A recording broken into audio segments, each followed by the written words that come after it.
Hey everyone. सो आज हम एक न्यू चैप्टर स्टार्ट करेंगे, दैट इज़ हमारा ह्यूमन रिप्रोडक्शन। सो इस चैप्टर में हम स्टार्टिंग करते हैं हमारे पहले टॉपिक से, और हमारा पहला टॉपिक है इस चैप्टर का मेल रिप्रोडक्टिव सिस्टम। अब जो हमारा मेल रिप्रोडक्टिव सिस्टम होता है वो बना हुआ होता है इन ऑर्गन्स का। सबसे पहले हमारे इसमें आते हैं टेस्टिस।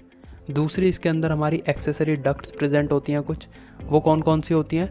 रेटी टेस्टिस, वासा एफरेंशिया, एपिडायडाइमिस और वास डिफरेंस। नाम याद नहीं हुए तो कोई बात नहीं, वीडियो के लास्ट तक आई प्रॉमिस आपको ये सारे नाम याद हो जाएंगे। तीसरी आती है इसके अंदर हमारी एक्सेसरी ग्लैंड्स। एक्सेसरी ग्लैंड्स होती हैं हमारी इसमें सबसे पहले सेमिनल वेसिकल, जो कि दो प्रेजेंट होती हैं, पेयर में प्रेजेंट होती हैं। दूसरी ग्लैंड होती है इसके अंदर हमारी प्रोस्टेट ग्लैंड, जो कि सिंगल ही प्रेजेंट होती है।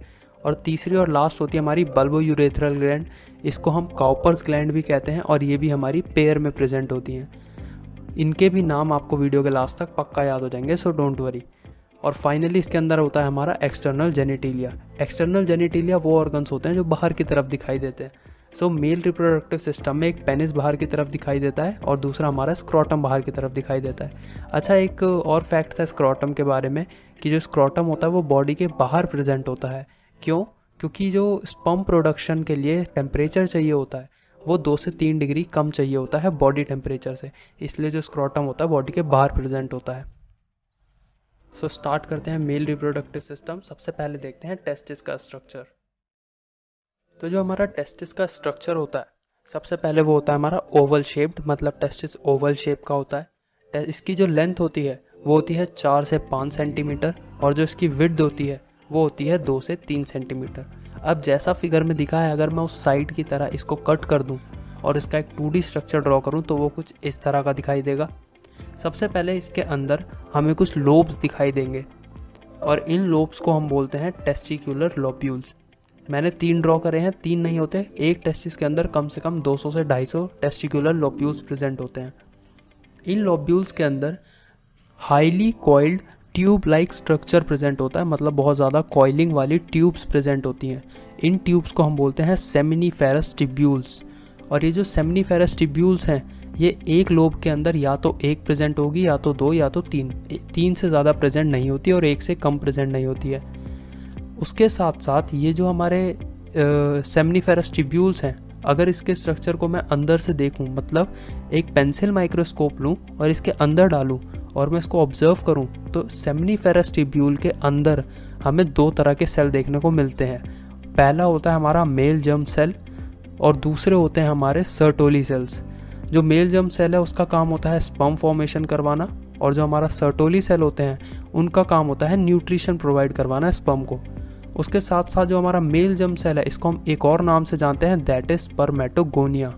हम अपनी नेक्स्ट वीडियो में इसी टॉपिक को कवर करेंगे कि ये जो स्पर्मेटोगोनिया है, इससे स्पर्म कैसे बनता है।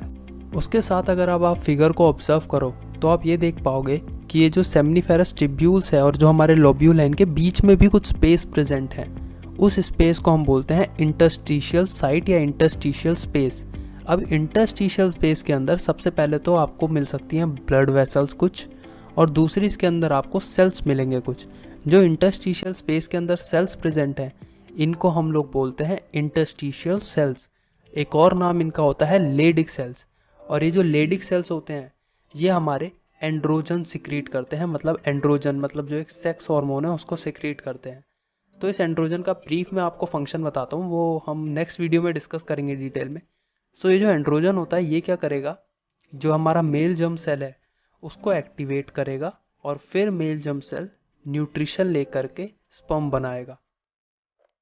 सो आई होप इतनी बातें आपको अब तक की क्लियर है। सो अब हम चलते हैं हमारी एक्सेसरी डक्ट्स के ऊपर, जो हमने चारों लगाई थी, और यहाँ पर आई प्रॉमिस आपको चारों याद हो जाएंगी। होता क्या है, जो हमारी सेमिनिफेरस टिब्यूल्स होती हैं, ये सब जा करके ऊपर की तरफ कनेक्ट हो जाती हैं एक दूसरे से। टेस्टिस के ऊपर की तरफ, जहाँ से टेस्टिस ओपनिंग होगी, वहाँ पर जा करके ये कनेक्ट हो जाती हैं। और जब ये एक साथ कनेक्ट हो जाती है, उस क्लस्टर को हम बोलते हैं रेटी टेस्टिस। मतलब ये सारी की सारी डक्ट्स ऊपर आके एक साथ कनेक्ट हो गई, इसे ही हम बोलते हैं रेटी टेस्टिस। अब क्या होता है, रेटी टेस्टिस से ये डक्ट दोबारा निकलती हैं बाहर की तरफ। सो जब तक ये टेस्टिस के अंदर की तरफ डक्ट्स थी, इन्हें हम बोलते थे रेटी टेस्टिस। फिर रेटी टेस्टिस से डक्ट्स जो बाहर निकलती हैं, जो टेस्टिस के बाहर वाली डक्ट्स हैं, इनको हम बोलते हैं हमारी वासा एफरेंशिया। सो उसके बाद क्या होगा, जो आपकी वासा एफरेंशिया है, ये आगे जाके एक बहुत मोटी सी ट्यूब के साथ कनेक्ट कर जाएगी। सो ये जो मोटी सी ट्यूब है इसको हम लोग बोलते हैं एपिडाइडाइमिस। सो जो स्पर्म्स होंगे वो अब चले जाएंगे एपिडाइडाइमिस के अंदर। सो ये जो आपकी एपिडाइडाइमिस है ये काफ़ी मोटी ट्यूब है और ये पीछे आते आते श्रिंक हो जाती है और बहुत ज़्यादा कॉइल्ड स्ट्रक्चर बनाती है थोड़ी देर तक। उसके बाद ये नॉर्मल ट्यूब बना लेती है और ऊपर की तरफ चली जाती है बॉडी में, हमारे एब्डोमेन की तरफ आती है। सो जब ये ट्यूब सिंपल होती है तो इसी ट्यूब को हम लोग बोलते हैं हमारी वास डिफरेंस। आई होप आपको चारों ट्यूब्स क्लियर है। आपकी जो वास डिफरेंस है वो आगे क्या करती है उसको मैं एनिमेट नहीं कर सकता, तो मैं एनसीईआरटी का डायग्राम आपको दिखाऊंगा। So let's move on to our NCERT diagram. So इस डायग्राम के अंदर ये काफ़ी क्लियर है कि ये जो हमारी वास डिफरेंस थी ये ऊपर आई, एब्डोमेन की तरफ आई, उसके बाद ये यूरिनरी ब्लैडर के ऊपर लूप बनाते हुए आती है। जो आपका ये स्ट्रक्चर है ये आपका यूरिनरी ब्लैडर है। सो ये जो आपकी वास डिफरेंस है इसके ऊपर लूप बनाती हुई आ रही है। सो इसके साथ साथ ये जा कर के मिल जाती है हमारी ग्लैंड्स के साथ, जो हमने ऊपर 3 ग्लैंड्स भी पढ़ी थी, एक्सेसरी ग्लैंड्स। वो तीनों कौन कौन सी थी? सबसे पहली हमारी सेमिनल वेसिकल्स, दूसरी ग्लैंड थी हमारी प्रोस्टेट ग्लैंड, तीसरी ग्लैंड थी हमारी बल्बो यूरेथ्रल ग्लैंड, जिसको हम काउपर्स ग्लैंड भी कहते थे।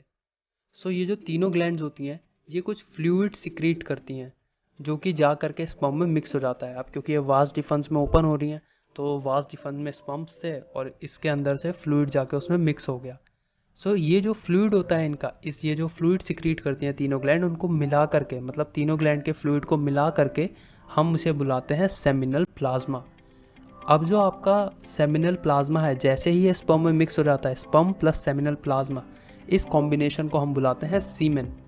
अच्छा, जो आपके ये जो सेमिनल प्लाज्मा होता है आपका, ये काफ़ी ज़्यादा रिच होता है फ्रक्टोज में, मतलब इसमें बहुत ज़्यादा अमाउंट में फ्रक्टोज, कैल्शियम और काफ़ी सारे एंजाइम्स प्रेजेंट होते हैं, जिसकी वजह से जो स्पर्म होता है उसको एनर्जी मिलती रहती है, वो इजीली मूव कर पाता है।